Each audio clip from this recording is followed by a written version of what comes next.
안녕하십니까, 레피드입니다. 5월 15일 두산 에너빌리티 보도록 하겠습니다. 증시 먼저 보겠습니다. 코스피 0.1% 상승했고요. 코스닥은 0.9% 상승했습니다. 오늘 양증시 크게 상승하지는 않았지만 적절하게 보합 마무리되었고요. 코스닥은 조금 올라갔습니다. 기관 투자자, 외국인 투자자는 코스피를 840억, 1200억 정도 매수하면서 마무리되었고요. 코스닥은 외국인 투자자가 2100억 매수하면서 상승 견인을 했습니다. 기관 투자자는 640억 정도를 매수하였습니다. 해외 증시 같은 경우는 다우, 나스닥 어제도 상승을 했고요. 니케이는 오늘도 좀 올라가고 있습니다. 오늘은 우리나라는 휴일이기 때문에 장이 열리지 않았고, 아시아 증시는 전반적으로 크게 움직임 없이 보합 수준으로 진행 중입니다. 자, 코스피는 지금 2700 중반을 계속 유지하고 있고요. 고점 부근에서 좀 횡보를 하고 있습니다. 그래서 세기형으로 좀 모여지는 모습인데요. 지금 미국의 그런 경제 지표들, 물가 지표들을 좀 대기하면서 크게 움직임 없이 진행 중인 걸로 보여집니다. 어제는 이제 미국의 PPI 지표가 발표가 되었는데요. 그 부분부터 먼저 한번 보고 가도록 하겠습니다. 자, 어제 PPI 지표가 나왔는데 예상치보다 높게 나왔습니다. 그래서 4월에 미국 생산자 물가 지표가 높게 나왔고요. 오늘은 이제 소비자 물가 지표 CPI가 발표가 되는 날입니다. 그래서 생산자 물가 지표가 좀 높게 나오면서 소비자 물가 지표도 좀 높게 나올 것으로 예상이 되고 있고요. 인플레이션 둔화 속도가 확실히 느리다는 것을 볼 수가 있습니다. 그래서 전문가 예상치보다 0.3%를 상승을 웃돌았고요. 지금 전월 대비해서는 0.1%로 좀 하락 조정이 되긴 했지만 여전히 높은 상황입니다. 하지만 이제 이 파월 의장에 대한 발언이 조금 더 이제 힘을 받은 상황이고요. 고용 시장이 조금씩 식고 있다라는 그런 신호가 있고, 다음 금리 결정이 인상으로 가지 않을 거라고 예상을 한다. 그리고 4월 PPI에 대해서는 예상보다 높았지만 3월 수치 수정치는 낮아졌기 때문에 아직까지 계속 높게 유지된다라기보다는 혼재되어 있다. 그래서 시간을 두고 보면 물가 지표가 떨어지는 방향으로 갈 것처럼 예상이 된다라고 발언을 하였습니다. 그래서 소비자 물가 지표도 예상치보다 좀 높게 나오더라도 전월치보다 하향 조정이 되었거나 좀 떨어졌다라고 한다면 확실히 지수는 계속 이 상승 추세를 유지를 할 수 있을 거라고 보여지는데요. 아직까지는 이 물가 지표가 완벽하게 좀 올라간다라고 잡혔다라고 보기는 어렵기 때문에 시장에 대한 그런 변수는 여전히 많은 상황입니다. 투자자는 기관 투자자가 1200억 매수, 외국인 투자자가 840억 매수하였고요. 양매수 진행이 되었습니다. 그래서 5월 13일, 5월 10일 계속해서 지금 양매수 진행을 하고 있고요. 코스피에는 확실히 투자자 수급들이 몰리고 있습니다. 그러나 기관 투자자는 여전히 금융 투자 위주로의 매수가 집중되어 있기 때문에 언제든지 시장에 대한 분위기가 좋지 않아진다면 빠져나갈 수 있는 그런 상황입니다. 코스닥은 860포인트고요. 하락 이후에 어느 정도 반등을 좀 했습니다. 그러나 완벽하게 이 추세를 살리고 있다라고 보기는 어렵고요. 고점 대비해서 좀 이제 하락 이후 기술적인 반등이 나왔다라고 밖에 볼 수가 없습니다. 그래서 확실히 좀 힘을 받기 위해서는 좀 물가 지표가 잡혀야 되고요. 아직까지는 그런 상황이 아니기 때문에 코스닥도 좀 천천히 접근을 해야 될 것 같습니다. 자, 그래서 기관 투자자, 외국인 투자자 하루 매수하긴 했지만 여전히 많은 날을 매도를 하고 있습니다. 그래서 하루 바짝 매수한 것 가지고는 사실 우리가 판단하기가 힘들고요. 여전히 코스피에 좀 더 수급이 몰리고 있고, 그 종목들이 실적주 위주의 종목들이 힘을 받고 있습니다. 그래서 코스피, 코스닥 일단 이 정도로 어제 마무리가 되었고요. 오늘 CPI 지표에 따라서 또 이제 시장이 흐름이 바뀔 수도 있습니다. 그래서 CPI 지표가 예상치보다 좀 높게 나오지 않기를 바라면서 기다려 보도록 하겠습니다. 환율은 1368원으로 마무리가 되었고요. 적절하게 흔들리면서 조금 우하향으로 자리를 잡고 있는 것 같습니다. 그래서 다행히 아직까지 정고점 위에 있어서 좀 우려가 되긴 했지만 다행히 고점을 찍고 빠르게 좀 떨어지는 방향으로 진행이 되고 있어서 괜찮아 보이는데 요것도 사실 그런 물가지표가 예상치보다 너무 높게 나오면 좀 부담스러울 수 있기 때문에 그런 지표에 따라서 움직일 가능성이 높아 보입니다.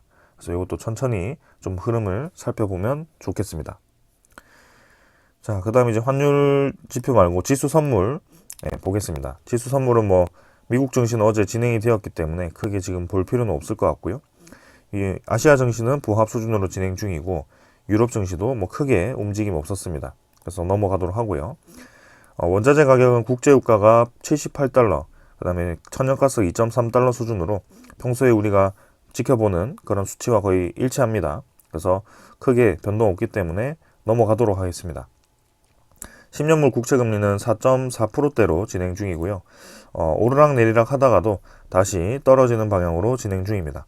그래서 지금은 단기 저점에 위치를 하고 있고요.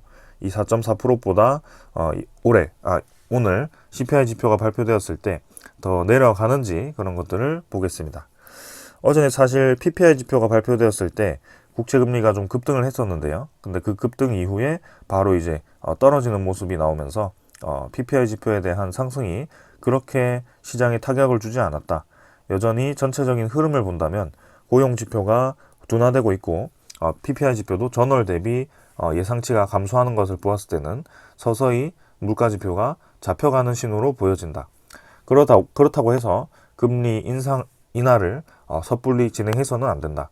그래서 올해 이 연말에 금리 인하를 진행시킬지는 아직은 확정되지 않았고 진행시키지 않을 수도 있다. 이렇게 좀 보는 게 좋겠습니다. 그래서 물가 지표가 서서히 떨어지는 방향을 보고 금리 인하에 대한 얘기를 할 것 같고요. 그 기간까지 시간이 얼마나 걸릴지는 아직도 확신을 할 수가 없는 상황입니다. 그래서 우리는 뭐 이런 것들 흐름을 살펴보면서 금리 인하는 아직 멀었구나. 그래서 뭐 천천히 그냥 지켜보자. 이 정도로 생각하셔도 될 것 같고요. 우리가 뭐 이 시장을 언제 어디서 어떻게 가는지 이런 것을 100%다 예상을 하겠다라고 덤벼드는 게 아니고 전체적인 추세를 읽으면서 거시적인 경제의 흐름을 보면서 투자에 대한 적기를 좀 찾아가고 있다. 이렇게 보시면 되겠습니다. 그래서 금리가 인하되는 시기가 결국에는 우리가 투자할 수 있는 아주 좋은 시기라고 볼 수가 있고요. 그 시기가 곧 다가올 것 같다라는 생각입니다. 자, 오늘은 여기까지 시장 보았고요. 종목으로 넘어가도록 하겠습니다. 투산에너빌리티 보겠습니다. 30원 하락해서 0.17% 하락했고요. 17,670원으로 마무리가 되었습니다. 자, 오늘 뭐 장 초반에 올라갔다가 좀 이제 눌러졌다가 다시 좀 부합 정도로 반등을 하면서 마무리되었고요. 코스피에 대한 움직임과 거의 뭐 유사하면서 크게 움직임 없었습니다. 시간외 거래는 평소처럼 별로 없었고요. 17,680원으로 마무리가 되었습니다. 일별 거래는 267만 주였고요. 네, 거래량조차도 별로 없었습니다. 그래서 뭐 300 후반대 500만 주 정도 나오는 그 거래량이 다시 좀 줄어드는 그런 모습이었고요. 코스피 자체가 이제 5월 15일 오늘 미국의 CPI 지표에 따라서 또 움직일 수도 있기 때문에 그런 것들을 좀 관망하는 움직임이다라고 좀 보여집니다. 그러나 뭐 이전에 옵션 만기 이후에 급격하게 좀 떨어지던 주가가 최근에는 좀 다른 움직임을 보이고 있다는 게 좀 보여지고요. 확실히 지금 버티고 있습니다. 고점 부근에서 주가를 떨어뜨리지 않고 위로 이제 밀어붙이는 느낌이 강하고요. 61선과 121선, 이제 21선도 완벽하게 위로 올라가고 있습니다. 이전에는 고점을 찍고 빠르게 이제 떨어지는 모양새를 좀 보였다면 지금은 고점 부근에서 계속 밀어붙이는 모양새가 나오면서 조금 더 좋은 소식이 한번 나온다면 상방으로 한번 밀어붙일 듯한 그런 차트가 보여집니다. 그래서 거래량을 지금 뿜지 않고 있는데요. 한번 그 명분이 나온다면 거래량을 터뜨리면서 위로 올라갈 확률이 좀 높아 보이는 그런 추세로 보여집니다. 자, 그리고 이제 관련 종목들은 크게 뭐 테마들은 움직임이 없었는데요. 오늘 이제 BHI가 760원 정도, 8% 정도 올라가면서 힘을 받는 모습이었습니다. 그래서 두산에너빌리티와 또 BHI가 굉장히 이제 밀접하게 협력을 하면서 이 원자력 시장이라든지 가스터빈 시장에 들어가고 있고요. BHI에 대한 주가도 당연히 두산에너빌리티와 함께 같이 좀 올라갈 걸로 보여집니다. 그래서 최근에 상승세가 좀 힘을 받고 있는 것 같고요. 분위기 좋아 보입니다. 그래서 테마 전체가 이렇게 움직이는 것은 저는 긍정적으로 보고 있고요. 네, 두산 에너빌리티 확실히 좀 지금 최근 분위기가 좋다라고 느껴집니다. 투자 수급은 기관 투자자가 11만 주 매수, 외국인 투자자가 15만 주 매수했는데요. 외국인 투자자는 연일 매수를 하고 있습니다. 금융 투자는 13만 주 매수하면서 기관 투자자의 대부분의 물량을 매수했고요. 투신 6,600주, 연기금 투자자는 4만 1,000주를 매도하면서 뭐 조금 이제 샀다가 팔았다가를 반복을 하고 있습니다. 뭐 그 나머지는 크게 수급은 변화 없었기 때문에 넘어가도 될 것 같고요. 일단은 다들 이제 전체적으로는 계속 매수를 하고 있고 중간중간에 이제 팔았다가 샀다가를 반복하면서 차익 실현을 조금씩 하는 듯한 그런 모습이 보여집니다. 그래서 일단은 우리도 그런 주요한 이벤트들이 집중되어 있는 5월, 6월에 좀 이 상승을 기대를 하고 있는 상황이고요. 벌써 이제 5월 중순이기 때문에 곧 이제 5월 중순 이후 말에는 좀 이제 관련 소식들이 나올 것 같습니다. 조금 이 분위기 살펴보면서 천천히 접근해 보겠습니다. 자, 그 다음 이제 공매도 잔고 한번 같이 보겠습니다. 자, 공매도 잔고입니다. 최근에 이제 계속 줄어드는 모습이 이어지고 있고요. 오늘도 370만 주에서 340만 주로 30만 주가량 줄어들었습니다. 그래서 지속적으로 공매도 잔고가 상환이 되는 모습을 볼 수가 있고요. 560만 주에서 340만 주까지 220만 주가 단기간에 상환이 되었습니다. 그래서 추가로 지금 계속 상환이 되는 방향으로 가는지 좀 체크를 해봐야 될 것 같고요. 이 5월달에 MSCI 리밸런싱과 관련되어서 이러한 그런 공매도 상환이 집중되었는지 그런 것들도 볼 필요가 있겠습니다. 그리고 이러한 특정한 이벤트 말고도 두산 에너빌리티의 그런 좋은 소식이 5월, 6월에 집중되어 있기 때문에 미리 상환을 하고 있는 것으로도 좀 생각이 됩니다. 그래서 어떤 이유였던 간에 결국에는 이러한 상환에 대한 움직임이 적극적으로 나오고 있다는 것은 상당히 긍정적으로 보여지는 상황입니다. 그 다음 대차잔고고요. 대차잔고는 체결이 조금 많았습니다. 28만 주 체결, 상환은 17,000주였는데요. 뭐 상환되는 분위기에서 체결이 조금 다시 늘어나는 분위기로 전환이 되긴 했지만 여전히 공매도 잔고는 줄어드는 방향이고, 그리고 대차잔고도 사실 뭐 크게 늘어나지 않는 상황입니다. 그래서 2,290만 주 정도로 대차잔고 유지되어 있는 상황입니다. 자, 그리고 종목 상세는 추정 물량이 15만 주 플러스였지만 12만 주 매도로 당일 물량이 전환이 되었고요. 뭐 사실 전날에 매수했던 거 조금 일부 매도했다. 그래서 19.08% 크게 지분은 변하지 않았습니다. 그래서 19%대를 계속 유지를 하고 있고요. 고점 부근이라고 생각을 할 수도 있지만 이 수급 자체는 계속 올라가고 있는 상황입니다. 거래원은 오히려 이제 신한증권 쪽에서 매수가 있었고요. 전날 오늘도 신한증권은 사실 뭐 매수 쪽에는 없었네요. 그래서 뭐 신한증권에 대한 이 매도가 또 일부 나왔다라고 보시면 될 것 같고, 수급은 조금 변화가 있었지만 전체적인 추세는 여전하다. 그래서 공매도 잔고가 줄어들면서 외국인 투자자에 대한 물량 확보가 적극적으로 이루어지고 있고, 그 공매도 상환이 있기 전에도 이미 계속 우상향으로 외국인 투자자 지분이 높아지고 있었습니다. 그래서 이러한 추세가 계속 이어질 것으로 예상이 되고 있기 때문에 다음 주 시장 개인적으로 좀 기대가 됩니다. 자, 그래서 이 정도로 오늘 뭐 간단하게 크게 주가 움직임 없었기 때문에 보고 넘어가도록 하고요. 오늘 가져온 소식들 전해드리도록 하겠습니다. 자, 그 전에 두산 에너빌리티가 투자한 종목 뉴스케일 파워가 간밤에 굉장히 많이 상승을 하였습니다. 7.42달러까지 주가가 올라갔고요. 지금 여기는 시간 외, 장 외의 거래로 보이지만 15% 정도 상승을 하면서 단숨에 또 7달러를 돌파를 하였습니다. 그래서 상단으로 이제 계속 저점을 올리면서 우상향으로 향하는 그림이었고요. 계속해서 같은 지점에서 저항을 받으면서 오랫동안 이제 눌러왔던 그 자리를 어제 거래량을 터뜨리면서 올라가는 전형적인 그런 상승 세기형 수렴 차트를 보여주었습니다. 11.21달러까지 단숨에 또 치고 나갈지, 아니면 이 정도에서 이제 계단식으로 조금씩 치고 나가면서 올라갈지는 모르겠지만, 확실히 최근에 이 SMR이라는 테마 그리고 뉴스케일 파워가 주목을 많이 받고 있는 것으로 보여집니다. 그래서 뉴스케일 파워와 두산 에너빌리티가 같이 합작을 하고 있는 루마니아 프로젝트가 이제 본격적으로 시작이 되고 있고, 그것을 필두로 해서 전 세계적으로 그러한 이 프로젝트 진행이 활발히 될 것으로 예상되고 있기 때문에 힘을 많이 받는 것 같습니다. 그리고 점점 이 AI 데이터 센터에 대한 수요가 늘어나면서 SMR에 대한 직접적인 그런 필요성이 강조되고 있기 때문에 계속해서 시장은 성장을 할 것으로 좀 보여집니다. 그래서 우리는 장기적으로 이 시장을 바라볼 수 있고, 그러한 상황으로 지금 가고 있다라고 계속해서 말씀을 드립니다. 자, 이제 두산 에너빌리티 소식들인데요. 직접적인 소식들을 전해드리겠습니다. 자, 오늘 아침에 나온 소식입니다. 두산 박정원 회장이 체코 원전 수주 현장 지원을 나섰다라고 합니다.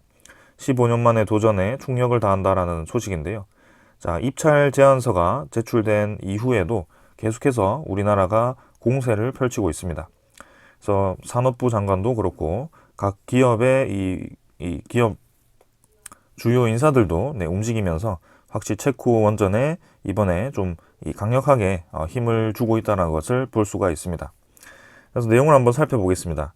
박정원 두산그룹 회장이 체코 원전 수주 지원 행사를 직접 주관을 했고요. 수주 전에 힘을 보탰다라고 합니다.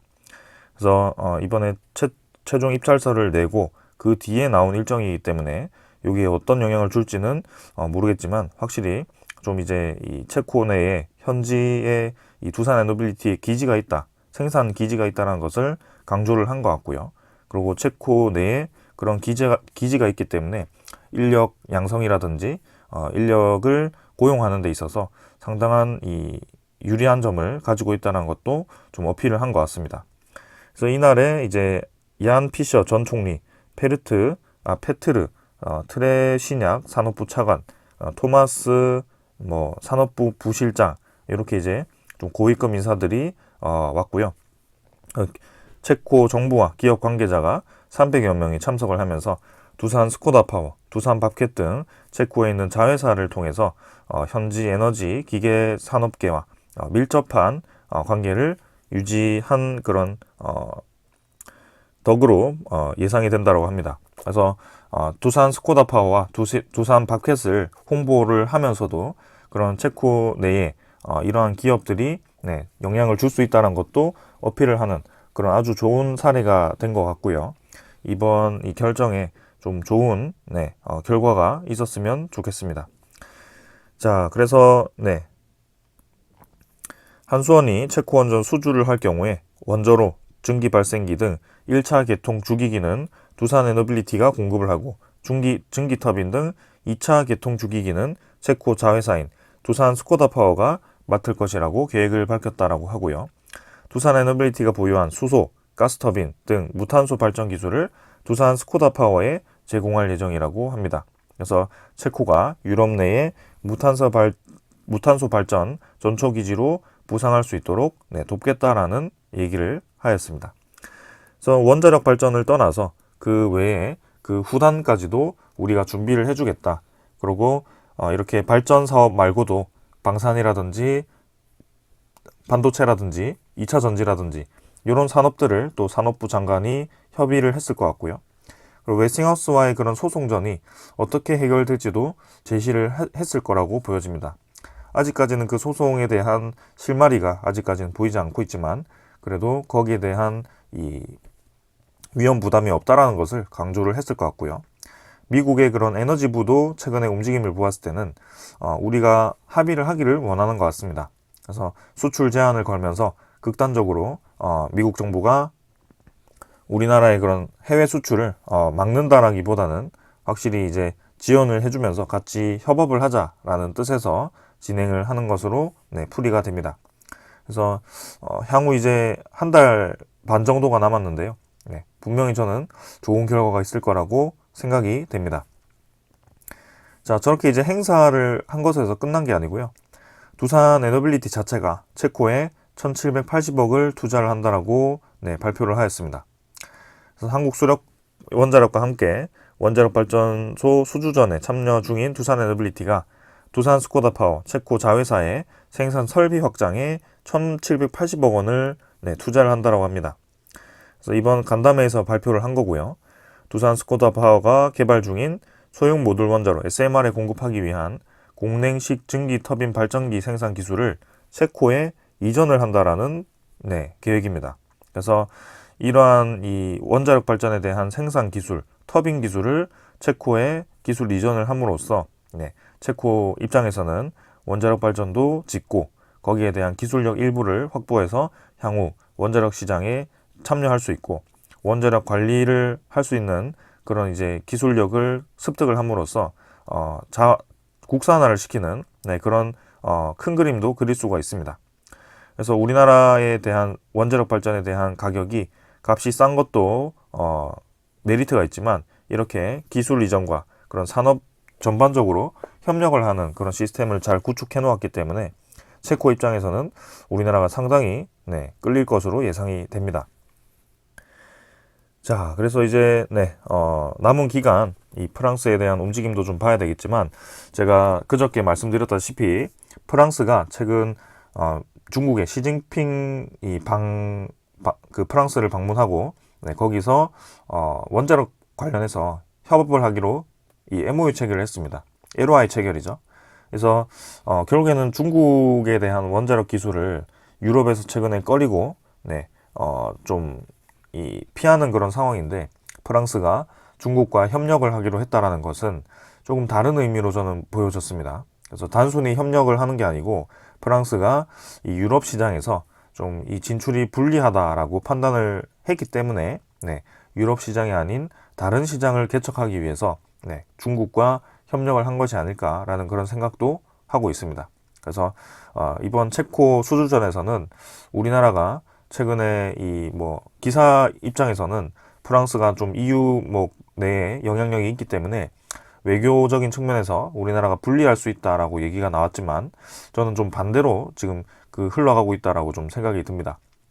그래서 체코 이 대사가 그 입찰 제안서 제출 이후에 우리나라의 이 국내 원자력 발전을 방문해서 신규 건설 중인 그다음에 건설하고 출력 상업 운전까지 들어가는 그런 원전이 모여 있는 단지를 방문한 사실, 그다음에 이렇게 두산 회장이 직접 행사를 주최하고 이 생산 시설에 대한 투자, 그죠? 증설을 투자 약속하는 그런 발표도 한 것도 있고요. 그리고 산업통상자원부 장관이 직접 언론에서 웨스팅하우스와의 그런 협업을 소송 해결을 언급한 것도 있습니다.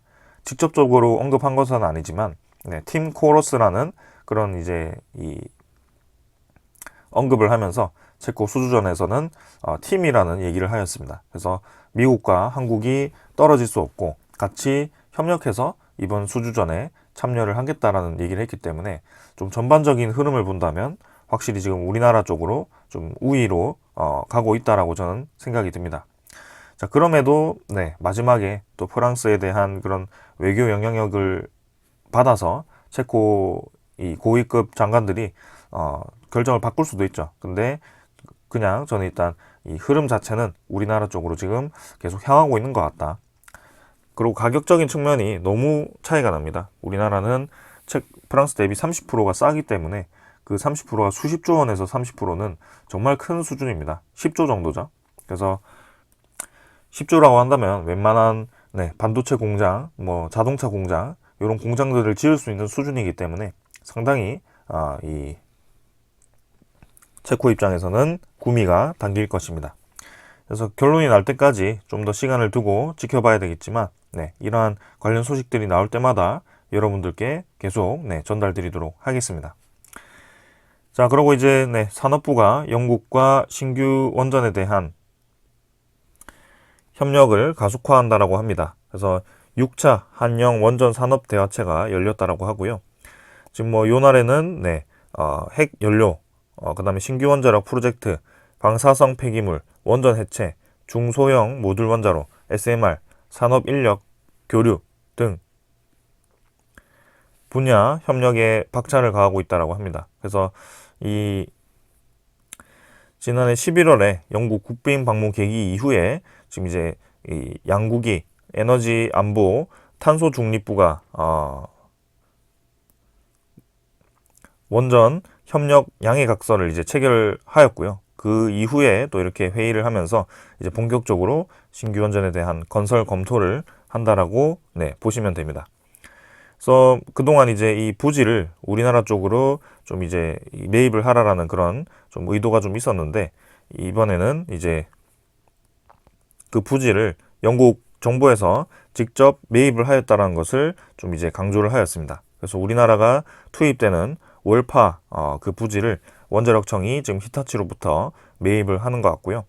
그래서 부지에 대한 걱정은 없고, 이제 거기에 우리나라가 어떤 식으로 원자력 발전을 건설하도록 참여가 되는지 그런 것들을 생각해 봐야 될 것 같습니다. 그러나 영국 프로젝트 같은 경우는 사실 우리나라가 참여를 꺼리기도 하는 그런 프로젝트이기 때문에 마지막까지 이 본계약을 하기 전까지는 좀 이제 방심하기는 어렵습니다. 그래서 무조건 되는 프로젝트다라고 생각하기보다는 끝까지 한번 봐야 될 것 같고요. 그 손이익이 우리나라에게 너무 불리한 쪽으로 간다면 분명히 우리나라도 결국엔 이전처럼 발을 한번 뺄 겁니다. 그래서 이전에 한번 뺀 이력이 있기 때문에 영국 정부에서도 그런 식으로까지는 몰고 가진 않을 것 같고요. 적절한 선에서 또 타협을 하고 건설을 시작하지 않을까 싶습니다. 자, 아무튼 이 경쟁적으로 투입을 하는 것이 아니라 지금 우리나라도 단독으로 이렇게 협의체를 만들고 얘기를 하고 있는 상황이기 때문에 저는 상당히 이 영국 프로젝트도 그런 이 위험성, 리스크만 해결한다면 아주 거의 폴란드 원전과 비슷한 그런 상황이다라고 보여지고요. 좀 더 차분하게 이 상황을 지켜보겠습니다. 자, 그 다음 이제 우리나라 이 신규 원전 계획이죠. 11차 전력 소국기 본계획 정기본이 이달 말에 이제 공개가 된다라고 하고요. 신규 원전이 뭐 2기가 될지 3기가 될지 4기가 될지 아직도 알 수가 없는 상황입니다. 계속해서 이제 소문만 좀 무성한 상황이고, 이게 뭐 거의 6개월 전부터 이러한 소식이 들려왔었기 때문에 사실 뭐 제가 여러분들께 말씀드린다고 해서 달라지는 것은 없을 것 같습니다. 그러나 11차 전력 소국기 본계획이 이번 달에는 이제 나온다. 5월 말에는 나올 것 같다라는 얘기를 드리는 거고요.